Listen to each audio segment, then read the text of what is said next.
လာတဲ့အခါကျတော့ဘဝအပြည့်ဘဝခေါ်တယ်သာသနာအပြည့်သာသနာခေါ်တယ်ညမဗျာဘုရားကြီးအဲ့ဒါဒီလုံးဆွဲတဲ့အခုစေ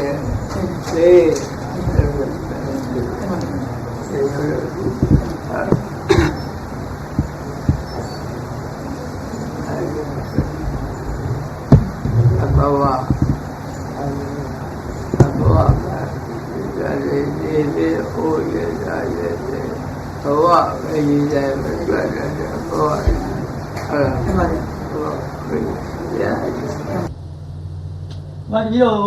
အမဆွေတော်ပြန်လာတော့လေတဘောသာသနာမိတ်ရတော့ဗျာတဘောသာသနာလေအမမိတ်အဲ့ဒါဒီတော့ကောကြက်ရောဝါရှူရောမော်လမြိုင်ရောအကုန်လုံးဗျာ62နှစ်တန်အောင်တဘောသာသနာဒီတော့ရရတယ်ဗျာ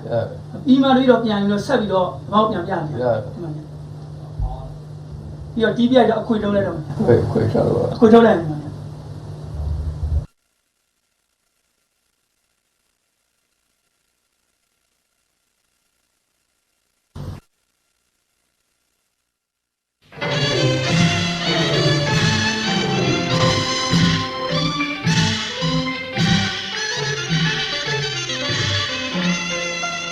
မြန်မာတဲ့ကလေးတစ်ထောင်ရာ90နှစ်မှာပထမဝါလူလာပြန်လို့လာသာ6ရဲ့ဘုရုမိနာနဲ့9နာရီချိန်မှာတော့ကိုကြိုက်ဖို့ရွာနာနဲ့ခေါ်ကလေးရဲ့မဟာမြို့တော်ဦးတောင်ဦးနဲ့ဒေါ်အုံးလို့ခေါ်ခမီး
ဆရာတော်တွေရှိတဲ့ချိန်မှာ မှန်ပါဗျာ ဆရာတော်ရှိတဲ့ကျန်ကြီးကျောင်းဆရာအဲ့တော့ကျန်ကြီးကျောင်းရှိတဲ့ဘုံပြည့်ရနာဘုံပြည့်ဘုံပြဒီကတိုက်ကောလုံးရအရာဘုရားအဲ့ဒါအုပ်စီရကပါကောလုံးဘုရားရှင်ပြုတော်ကောပြည့်တယ်ဒါမှဆရာလေးဆင်းတော့လေဒီနေ့ဒီကဝတ်အဲ့ဒီနေလို့မရဘူးပြန်ရတယ်ဒါနေလို့မရဘူးသာဝပြည့်တယ်သာမတဘူးတတိနဝပြည့်ရတယ်သာမတမရဘူးဒီကဥပဒေရပြည့်သာတတိနဝဟောကြတယ်အဲ့ဘာဝစိတ်တဲ့သမျိုးပြည့်လာဒီလိုနဝပြည့်က၄ပါးပြည့်တယ်လေးပါးတည်းလည်းလည်းလို့ရလက်ဆက်တဲ့ရောသာကန်ရတယ်ညပါရှိတယ်ဒီပါရှိတယ်သုံးပါးကားလည်းတကယ်ဘောပါသာရေးရေးသုံးပါးလေးနိုင်တော့သာရေးရေးသုံးပါးကပြလာလို့ရတယ်အဲ့ဒါလည်းညအားလာတဲ့ကရောပါဒီဘက်သာဘက်ဝိနိသာသာဘက်ဘုံပြည့်ဆရာတော်လာဒီအာဟုဆောင်တဲ့ပုဂ္ဂိုလ်ကအဲ့ဒီလိုဆရာပြောတွေတွေ့ရင်လေဒီဘာတက်တယ်အင်းရာကိုအကုန်လုံးအားပေးတယ်ပြောကြဘာပြောလာကဲဘယ်လိုတရားသိရင်တရားဟောခြင်းလဲသာတော့လို့ တရားဟောလို့မကုန်ဘူးတဲ့ မှန်ပါဗျာ ဟောပြီးနောက်ပိုင်းပြန်ပြီးတော့စဉ်းစားကြည့်တယ်ဟုတ်လားဝိသိလို့အဘိဓမ္မာကိုယ်ကြာဝိသိကကြာသောကြာဟုတ်လား မှန်ပါ သောကြာ954ပါးသာဤစေဝဲပြီးတဲ့နောက်မိလိနာအနာတိမေဘုရားပြဿနာတွေလောကကြီးကြည်ချမ်းနေတာဟုတ်လားတော့ဘုရားမလေးလာပြီးတော့အပိုင်ပြီးတော့အချက်တော့တယ်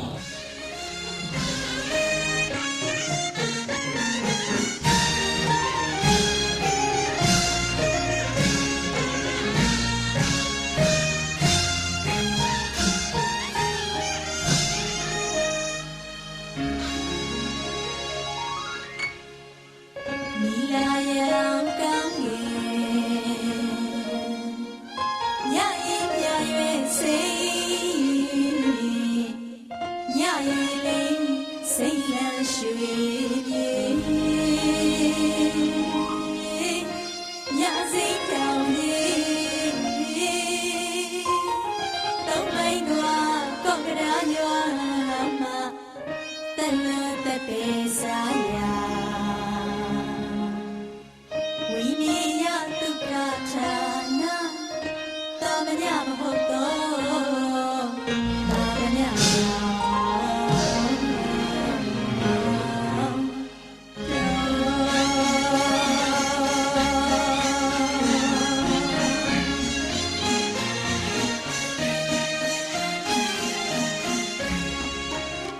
ရှိတခါဘုရား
လောက်လာကြတဲ့သမာဓိသဘာဝကလေးသိကြအမြဲတမ်းကိုမလားအသာသိနေရှိသောဘဝတိတ္တကြာကုလလာ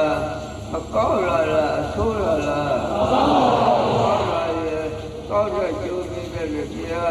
အကောင်းဆိုမကောင်းတဲ့ကျိုးပေး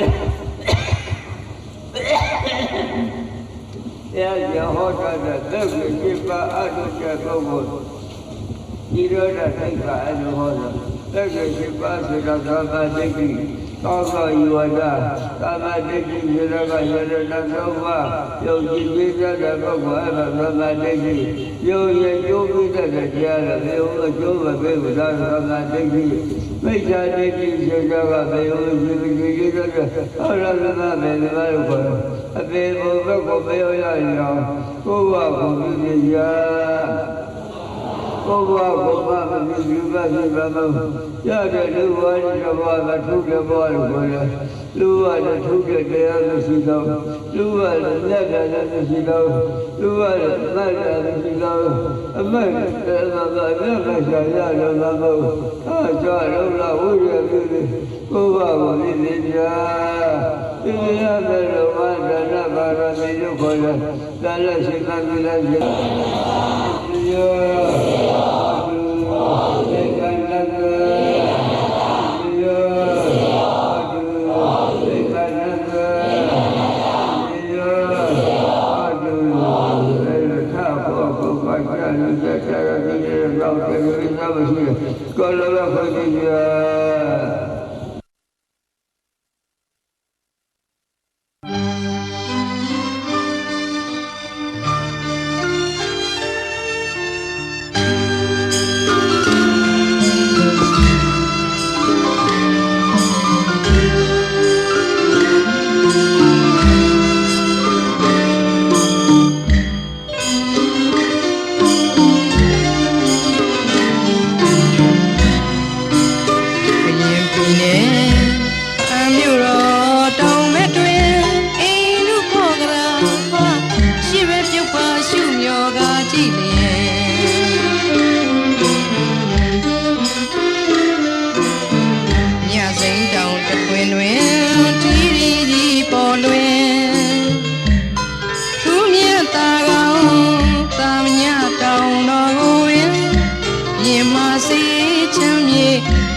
ရှင်ဆရာသခင်ယေရှုကြီးမားများပြားကုန်တော်တွင်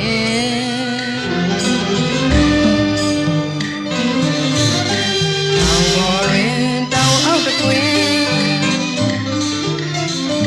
ရောက်ရှိလာသူ ပေါင်းနာနာနေဆုံးများဟာရှိကပဲမချင်ရင်ဘေးမသာစိတ်ချမ်းသာစရာရွှင်ပြကြည်လေသာမင်းညမြတ်တောင်ကြီးတွင်ကလျာဏမိတ်ဟာဆုံးလေနေတိုင်းနေ့စဉ်စီကားလာသည်ပဲဆောင်းနာတိုင်းချေလျင်တို့ပဲမော်တော်ရင်များလေ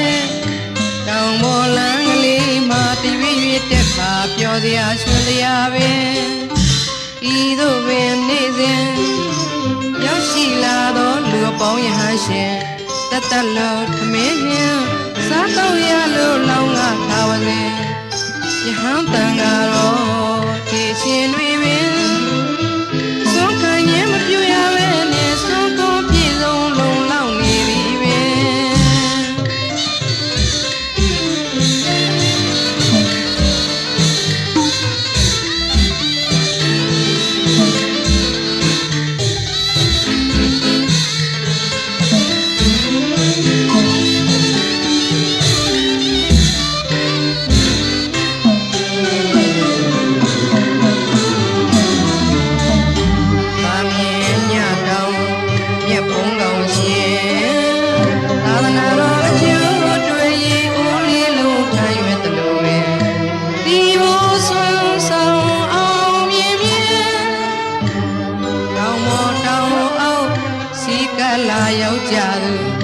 ရှင်တို့များတွေ့နေရာထိုင်ခင်အခက်ခဲရှင်မရှိစေတောက်ရည်သုံးရည်အစဉ်ပြေစေအကျွေးမွေးစားတော့လောင်းငါဝလင်စေတာမြင့်ညတောင်အမောင်ခွင်လင်းဆောင်စေရမင်းညစဉ်6နာရီမှနေ့နေ့6နာရီအထိစဉ်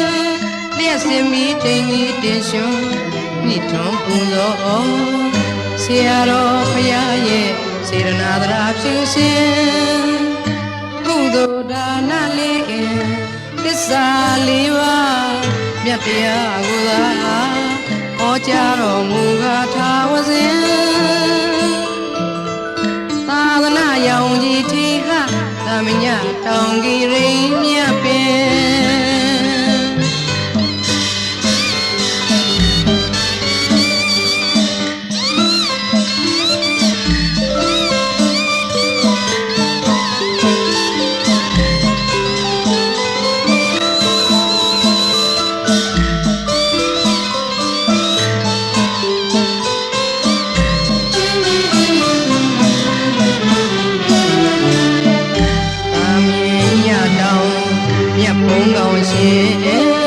သာသနာတော်အကျိုးတွေဤဦးလေးလုံးထရွယ်သလိုပဲဒီဘောဆွမ်းဆောင်အောင်မြင်မြင်တောင်းပေါ်တောင်းအောင်စီကလာရောက်ကြသူဓမ္မရှင်လူများတွေနေရာထိုင်ခင်အခက်ခဲရှင်မရှိစေတော့ရည်သုံးရည်အစဉ်ပြေစေတော့လောင်းငါဝလင်စေတာမြင့်ညတောင်အမောင်ခွင်လင်းဆောင်စေရမင်းညစဉ်6နာရီမှနေ့နေ့6နာရီအထိစဉ်လျက်စင်မီချိန်ကြီးတင်ရှင်နိထွန်ပူဇော်ဆရာတော်ဘုရားရဲ့စေရနာသရာပြုစင်ကုသိုလ်ဒါနလေးသစ္စာလေးပါးမြတ်တရားကိုသာဟောကြားတော်မူကားထာဝစဉ်သာသနာရောင်ကြီးထီဟသာမညတောင်ကြီးရိမြတ်ပင်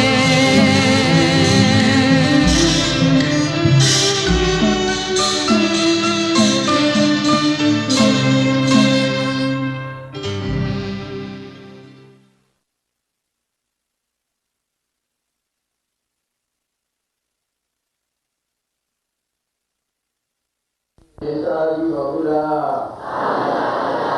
သာသေလို့ဒီဟံသာဝမတ္တကြာသာဝမတွေ့ရည်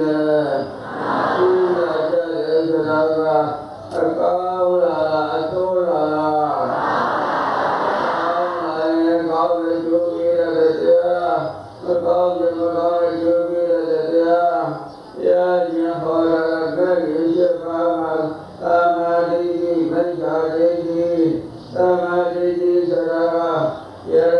သုံးပါး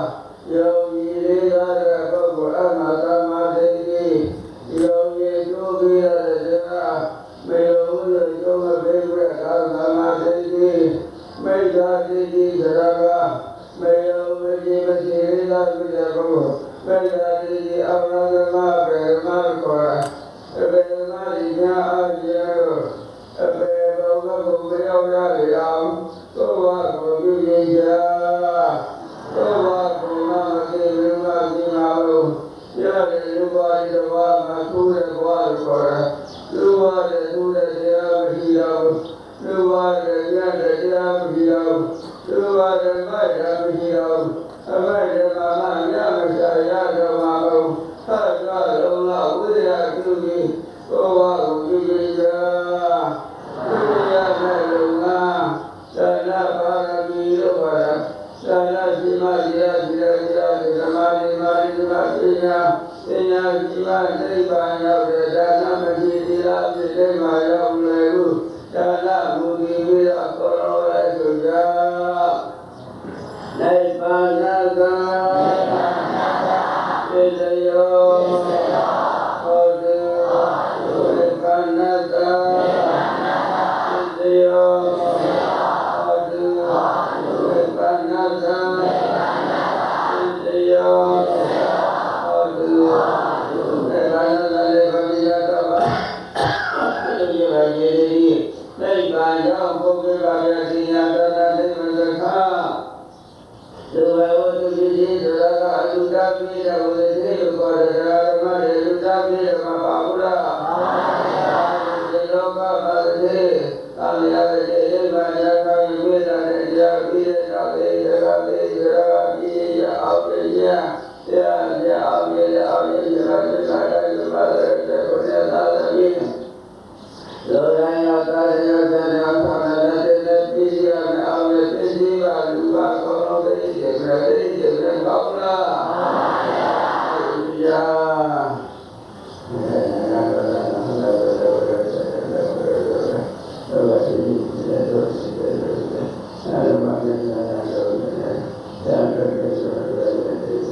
ကောလာတိယအမသာဝါနာဝါလာပိစာ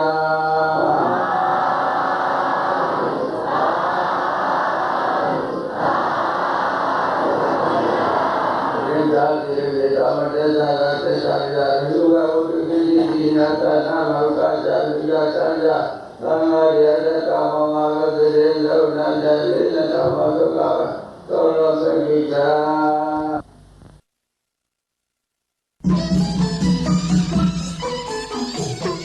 ညစောညီနောင်ဖယားကူကိုသွားရအောင်တာမညတောင်တို့သွားကြရအောင်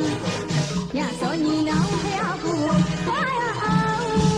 တာမညတောင်တို့သွားရအောင်အပင်းနဲ့အဆူနဲ့ဖယားကူရရင်ဒီနေရာထားဖယားကူကိုအကြောင်းခံလာတဲ့အတိတ်တရားယူရအောင်မောင်းတလာတဲ့ဟိတ်တရားဖူးအကြောင်းခံလာတဲ့အတိတ်တရားယူရအောင်မောင်းတလာတဲ့ဟိတ်စိတ်ကိုတရိဆောင်သူတို့နာဝရာအာသူတို့ခွာချ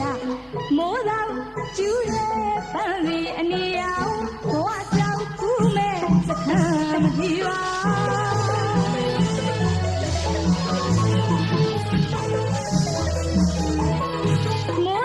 ကျူလေပန်းစီအနီအောင်ဘဝကြောင့်ကူးမဲ့စခန်းမကြည့်ပါ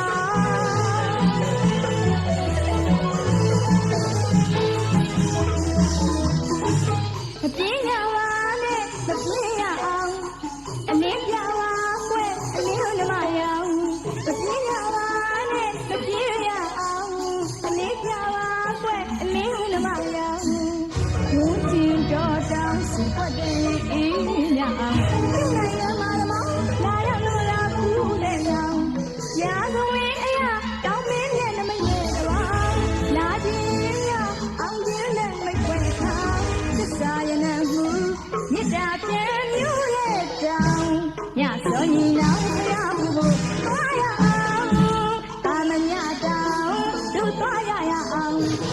ညစောညီနောင်ဖရာဘူးဘူးသွားရအောင်တာမညတောင်တို့သွားရအောင်အပင်းနဲ့အဆူနဲ့ဖရာဘူးရရင်ချင်းနေရတာဖရာဘူးအကြောင်းခံလာတဲ့အတိတ်တရားလူရအောင်မောင်းတလာတဲ့ဟိတ်ဖရာဘူးအကြောင်းခံလာတဲ့အတိတ်တရားလူရအောင်မောင်းတလာတဲ့ဟိတ်စိတ်ကိုတိတ်ဆောင်ကုလို့ထားရအခုလို့ပေါ်ချမိုးတော်ကျူရဲ့ပန်းမီအနီအောင်ဘဝကြောင့်ချူမဲ့စကံမကြီးပါ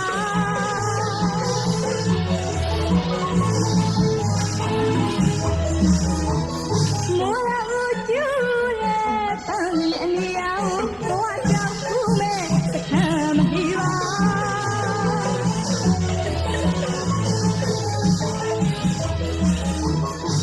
မပြင်းရပါနဲ့မပြင်းရအောင်အနေပြပါကွယ်အလင်းသမားရောင်မပြင်းရပါနဲ့မပြင်းရအောင်အနေပြပါကွယ်အလင်းသမားရောင်ညစောညီနောင်ဖရာဘူးသွားရအောင်သာမညတောင်တို့သွားရအောင်ညစောညီနောင်ဖရာဘူးသွားရအောင်သာမညတောင်တို့သွားရအောင်အပင်းနဲ့အဆူနဲ့ဖရာဘူးရရင်ချင်းနေရတာ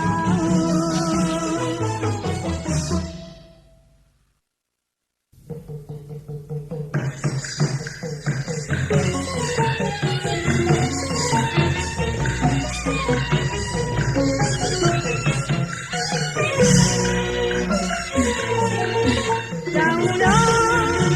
ကမလာများလားကျွမ်းချင်ပါလိမ့်မလားလာအားပါပဲပြုလေတိုင်းတော့ဆိုလို့စိတ်မရရင်လိမ့်တမျောတစ်ခါမိုင်းမိုင်းကိုကိုဆိုင်တိုင်းညို့တမျောတစ်ခါ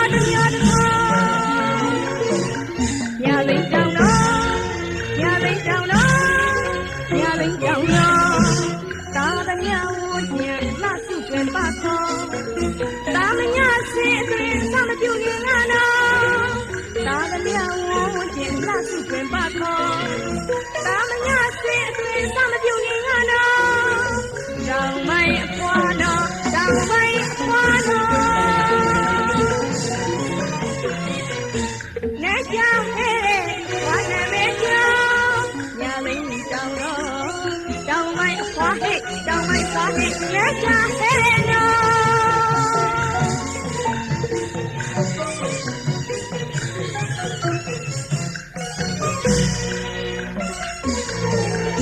အတိတ်စကြောင်းကိုရွေးဖို့အော်ဆုံးနိုင်ပါတော့ဘွားနန်းကြဟဲ့နဲ့သာမညဆရာတော်ရင်ဘဝတော့ငါသာမိတော်စီစီကားသာမညသာသနာတောင်းမောသာသနာရောက်ဝါနာမည်လုံးပမာနိုင်ကြရင်တိုင်းရောကြောဘူးလုံးဆရာတော်ဖရာကိုသတိကောင်းနေထိုင်အောင်တော့ညလိမ့်တောင်မျောမွားတာတော့တောင်မိုင်းဝါတော့တောင်မိုင်းဝါတော့လက်ချဟဲ့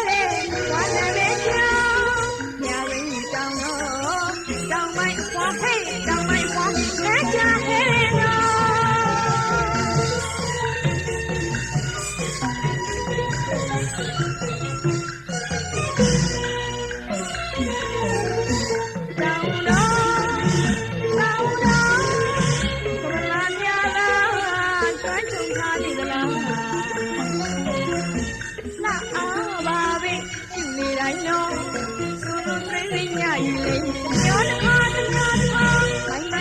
့ဆိုင်တိုင်းညို့ညောတစ်ခါညလိမ့်တောင်တော့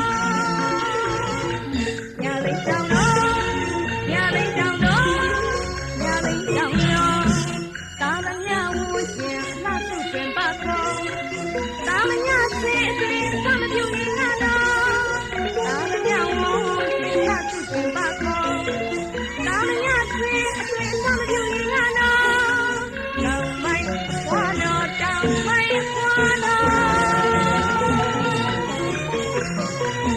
လက်ချခဲ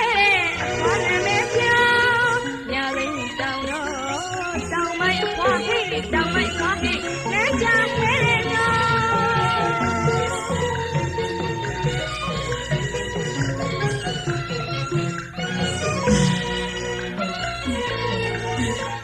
့ကြောင်းကိုရွေးဖို့အော်ကုန်နိုင်ပါတော့အဖွားနန်းကြဟဲလေတမရဆရာတော်ရေဘဝတော်ကသာမိကျော်ဒီဒီကသမညသာသနာတော်မှာသာသနာရောဝါလာလေတော်လို့ပမာနိုင်ပြရဆိုင်ရောပြီးရောကျော်ဘုတော်ဆရာတော်ဘုရားကိုတရေသုံးနေထိုင်အောင်တော့ညလေးကြောင်ရောဘွားကတော့တောင်မိုက်ဖွာတော့တောင်မိုက်ဖွာတော့လက်ချဟဲဖွာနာမဲချာရလင်းတောင်တော့တောင်မိုက်ဖွာဟဲတောင်မိုက်ဖွာဟဲလက်ချဟဲတော့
ပါးစီတောင်တော်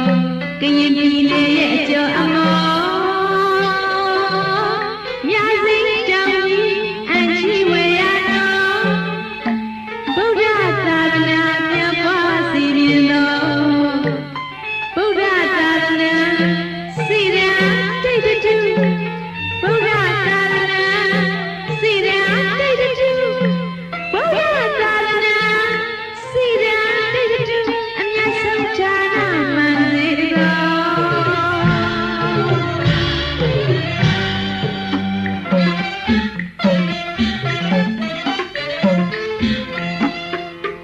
လုံးကလေးမြင်လာကြတော့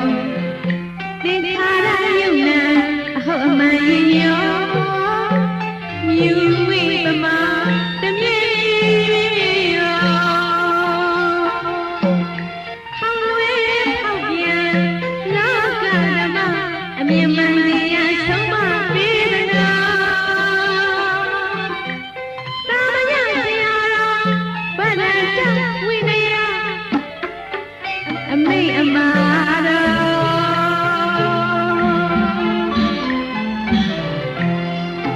မြစ်တာတရားရှင်းထားရင်ရောတရဝပါချမ်းနေစေတော်ဆရာတော်ဘုရားရဲ့မြစ်တာစေတနာမောကိုချေသိရမလို့တန်တရားစေဝလူကင်းစေတော်ญาณသီလဘာဝနာပွားများကြဧကံတော်ဆရာတော်ဘုရားရဲ့အမိန့်အမှား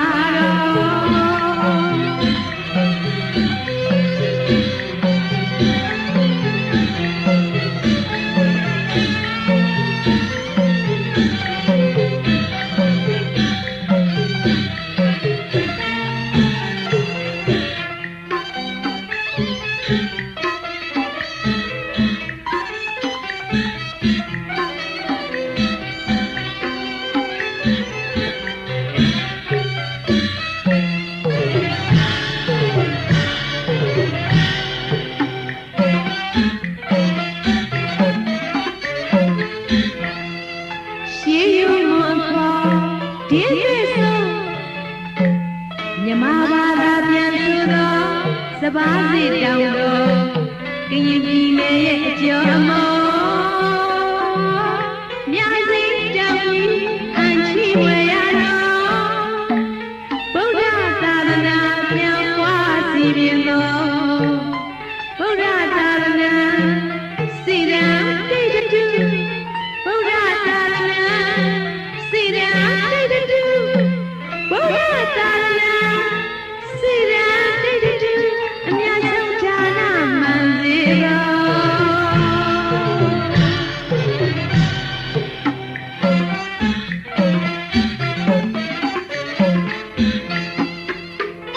လုံးကလေးမြင်လာကြတော့သင်္ခါရယုံနာအဟုတ်အမှန်ရင်ရောမြူဝိပမာတမြေရောဟောင်းဝဲဖောက်ပြန်လောကဓမ္မအမြင်မှန်တရားဆုံးမပေးသနာသာမညဆရာတော်ဗဒ္ဒတဝိနယအမိန့်အမှားတော်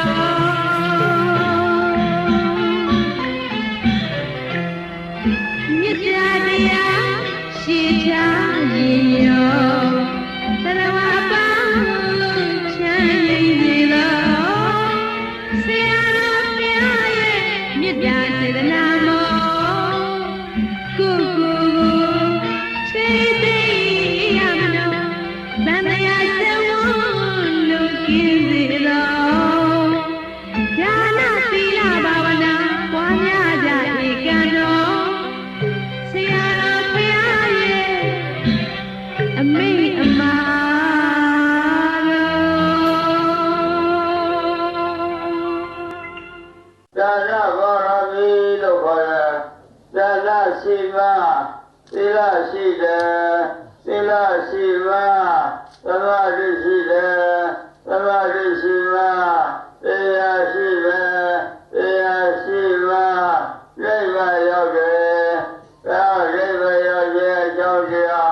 ကောင်းလုံးမလက်ချုပ်ကြနာသာသစ္စေယောဟောတုရိပါဏသာသစ္စေယောဟောတုရိပါဏသာသစ္စေယောဟောတု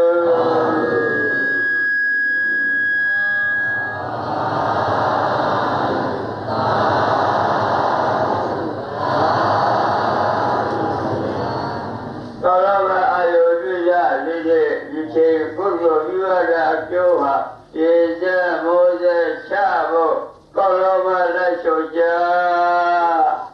ဣဒာမေအောညာအာသဝခယဝဟဟောတုမမပုံညဘဂ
Hare